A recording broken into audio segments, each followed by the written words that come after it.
ladies and gentlemen. This is Curtis Blackwell along with Fred Farley. This is a tribute to the legend Bernie Little, who passed away here not too long ago. And now here is Fred Farley talking about the hydroplanes that goes around. Fred? Thank you, Curtis. Okay, today we honor a legend, the late great Bernie Little, who first brought a boat to Seattle in 1963. That was the four-seater Tempo. And he brought his first Miss Budweiser to Seattle in 1964. And we are honoring him, Mr. Little, today through the exhibition run of his 1980 National Champion Miss Budweiser, which will be driven by David Williams of the Hydroplane Raceboat Museum. This boat was designed and built by Ted Jones' son, Ron Jones. Ted Jones and Ron Jones had a hand in quite a few Miss Budweiser hulls in the past. And the 1980 hull was powered by a Rolls-Royce Griffin engine.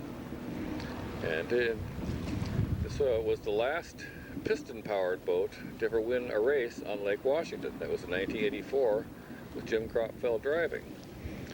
And the boat will be starting up and entering the course in a very short time. All right, thank you, Fred. And while we're waiting for that, let's talk about Bernie Little. And Bernie Little was a man. He helped this sport. He financed it in Tri-Cities in Seattle, and he had the most wins as far as the hydroplanes go. And what year did Bernie Little start? Mr. Little won a total of 134 races during his career, which lasted from 1963 until the last day of the 2002 season at San Diego last year, when his boat, the Miss Budweiser, clinched his 22nd national championship on the last day of the season. So Mr. Little quite literally went out a winner. He passed away here in April of 2003, and he won his first race in 1966 with a Les Stoddicker designed hull over at the Tri-Cities, Washington. That was the first victory by a Miss Budweiser hull, and also the first race ever run at the Tri-Cities race location. Bill Brow was his driver at that time. And Mr. Little won his first national championship in 1969. That was with the driver Bill Starrett Sr. And he won his first Gold Cup the very same year.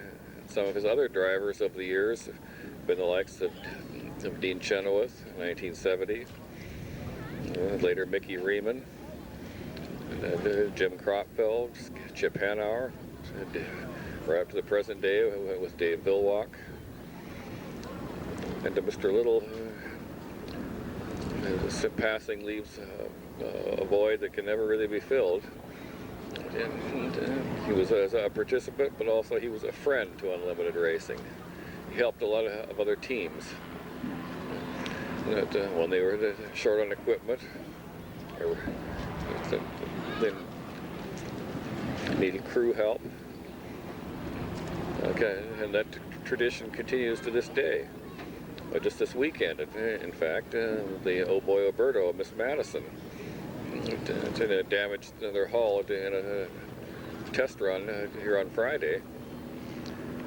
And the Miss Budweiser team made their shop available for repairs. So for the last 48 hours, the Oberto boat has been at the Miss Budweiser shop using the Budweiser facilities to enable them to get back in this race. That was typical of the spirit of Bernie Little, who was always helping his fellow competitors.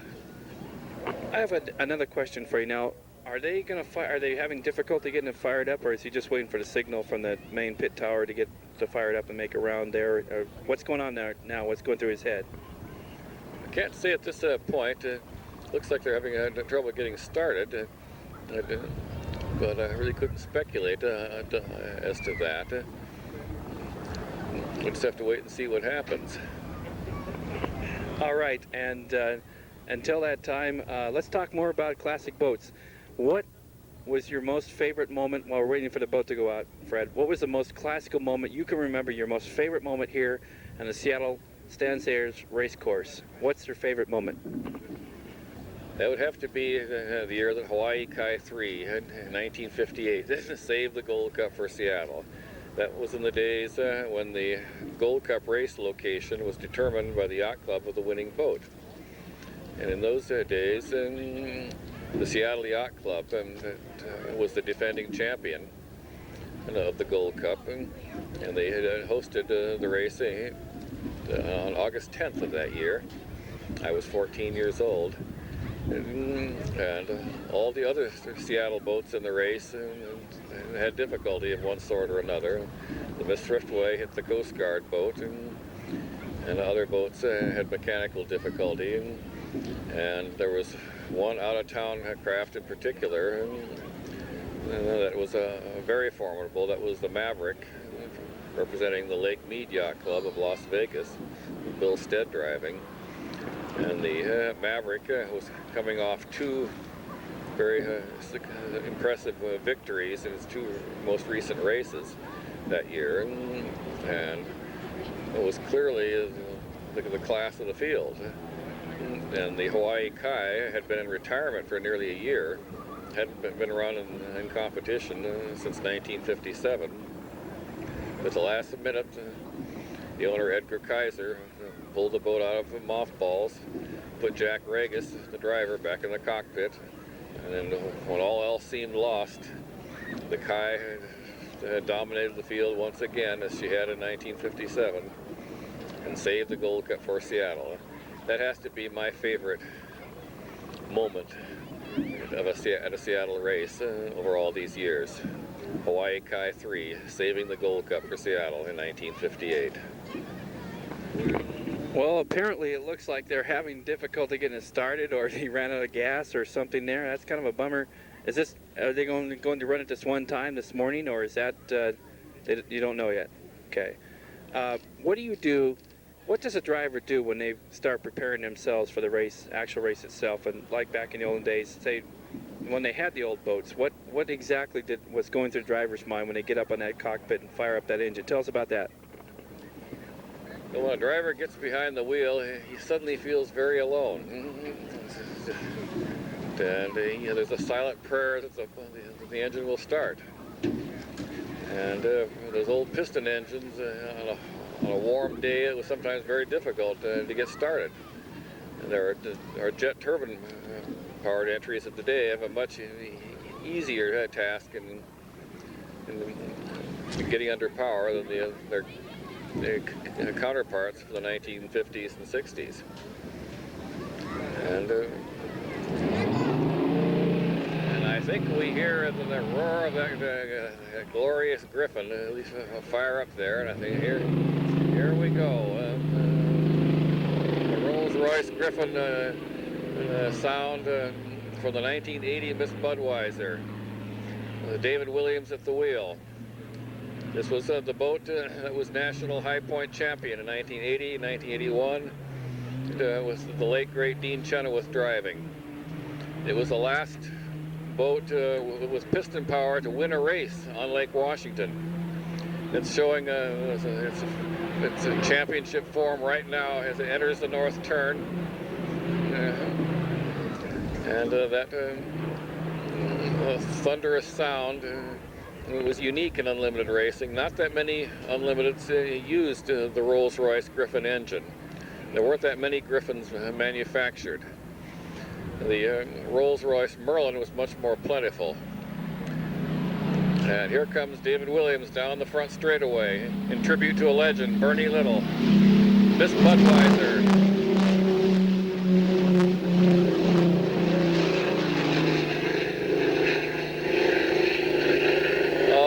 Sound, that glorious sound, which has not been heard on this lake for so many years on a Seafair Sunday. This is what unlimited hydroplane racing was all about back in the piston era. And to David Williams and his staff of workers, and the current owner of the boat, Eric Bond, who is the president of the Hydroplane Race Boat Museum, Mr. Williams is the director of it. And it is now powering into the north turn.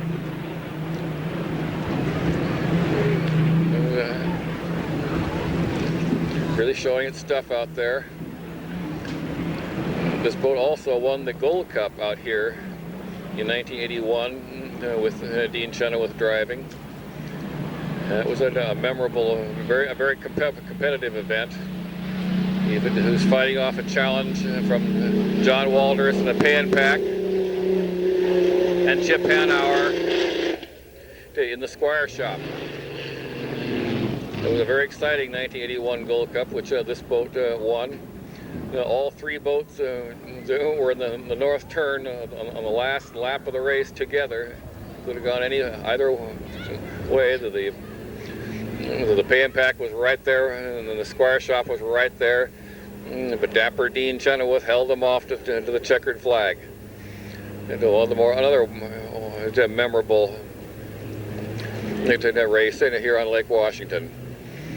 And the boat's now turning into the infield. We'll be heading back to the Stanceres pits in tribute to the greatest owner in the history of unlimited racing, Mr. Bernard Leroy Little, who left this life in April of this year at age 77.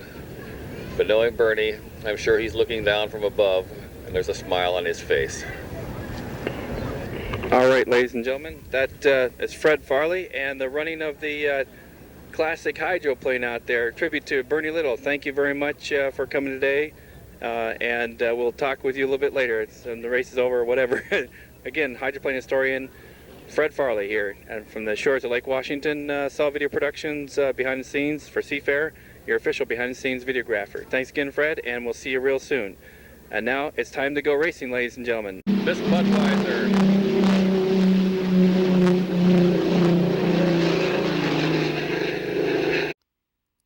Copyright 2003, 2020, Saw Video Productions. All rights reserved. Thanks for watching.